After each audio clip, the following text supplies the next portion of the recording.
All right, y'all, Rickey the morning show. Hey, it is about that time. Y'all, Jeff Johnson got 3 things you need to know. Hey, what up, Jeff? How you feeling, man? Hey, I'm good. Good morning to all of you all. How you feeling this morning? Good, man. Happy to have you, always. Man, we got 19 days. 19. Yes, sir. And we got to really start narrowing this thing down. I was pleased with seeing the vice president on Fox News, and I think most of us that watched it weren't surprised by much. I think the fact that she was on is what made the most important point. And we've talked about this before. We have a vice president and a presidential candidate who's not afraid and was prepared to go on and be disrespected in the name of getting her message to the most people. And we're not seeing that on the other side. And that's just fact. That's not attacking. That's not praising or attacking. It's just a fact.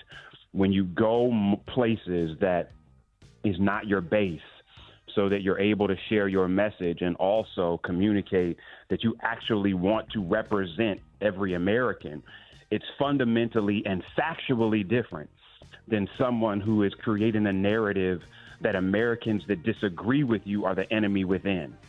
And if that isn't a distinction point that people are paying attention to, they really need to. The second piece is, I think in order to win some of the folks that are on the margins in these last 19 days, we got to have really local, one-on-one, small group conversations and tell the truth. I was in Charlotte talking to black men, and there was a brother that was just like, listen, Jeff, I'm Palestinian, and this is difficult for me because I don't trust either side. I don't trust the way that the Democrats have engaged with Israel. I don't agree with how the Republicans have engaged around Israel. And this is the most important issue to me. So what do I do? And it's those kind of conversations where this is real life issues for people, whether it's around education or whether it's around housing or whether it's around economic development and taxes, no matter what it is. There are normally 1 or 2 issues that are impacting people's lives in a way that they care about, but there's 50,000 issues. And we got to start being honest about the fact that you can be dead. The Democrats can be dead wrong on an issue, or Republicans can be dead wrong on an issue.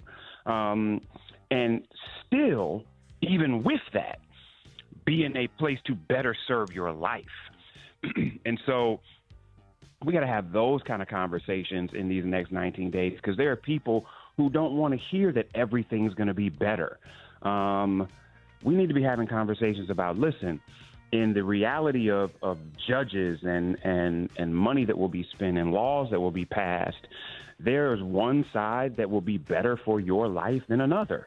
And in having that kind of conversation, people don't feel like they are being duped into believing something one way or the other. The last thing, Rick, is I'm really excited that Kamala's Vice President Harris's journey is better being talked about, because I had to have some conversations with some brothers in Detroit this week about, listen, y'all are talking about what the vice president did or didn't do. Let's be clear.